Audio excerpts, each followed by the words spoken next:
কেনেকৈ একেবাৰে সহজ পদ্ধতিত হায়াৰ ছেকেণ্ডাৰী চূড়ান্ত পৰীক্ষাৰ ফলাফল মোবাইলৰ জৰিয়তে চেক কৰা হয় সেই বিষয়ে আলোচনা কৰিব বিচাৰিছোঁ। হায়াৰ ছেকেণ্ডাৰী চূড়ান্ত পৰীক্ষাৰ ফলাফল চেক কৰিবলৈ হ'লে এটা এপ ইনষ্টল কৰিব লাগিব আৰু এইটো এপৰ জৰিয়তে একেবাৰে সহজ পদ্ধতিত মাত্ৰ 1 মিনিটত তোমালোকৰ ফলাফল চেক কৰিব পাৰিবা। ইয়াৰ বাবে তোমালোকে প্লে ষ্টৰত যাবা। ইয়াতে তোমালোকে আহি সাৰ্চ কৰিবা আসাম ক্লাছ 12 ৰিজাল্ট 2024।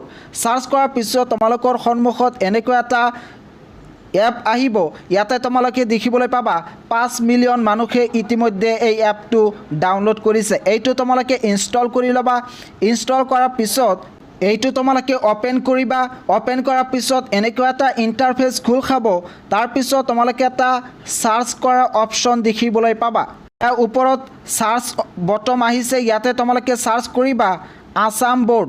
সাৰ্চ কৰাৰ পিছত একেবাৰে ওপৰত এটা লিংক আহিব। ইয়াতে তোমালোকে ক্লিক কৰিবা। ক্লিক কৰাৰ পিছত তোমালোকৰ সন্মুখত দুটা অপশ্যন আহিব। তাৰে দ্বিতীয়টো অপশ্যনত তোমালোকে ক্লিক কৰিবা। ক্লিক কৰাৰ পিছত ইয়াতে সাইন কৰিব ক'ব। তোমালোকে সাইন কৰিব পাৰা নকৰিব পাৰা। একেবাৰে তলফালে স্কিপ বুলি লিখা আছে। ইয়াতে ক্লিক কৰিবা। ক্লিক কৰাৰ পিছত ইয়াতে তোমালোকে দেখিবলৈ পাবা লিখা আছে 12 ৰিজাল্ট 2024। ইয়াতে ক্লিক কৰিবা। ক্লিক কৰাৰ পিছত এনেকুৱা এটা ইণ্টাৰফেচ খোল খাব। একেবাৰে ওপৰত লিখা আছে চেক ৰিজাল্ট নাও। ইয়াতে ক্লিক কৰি তোমালোকে ফলাফল চেক কৰিব পাৰিবা।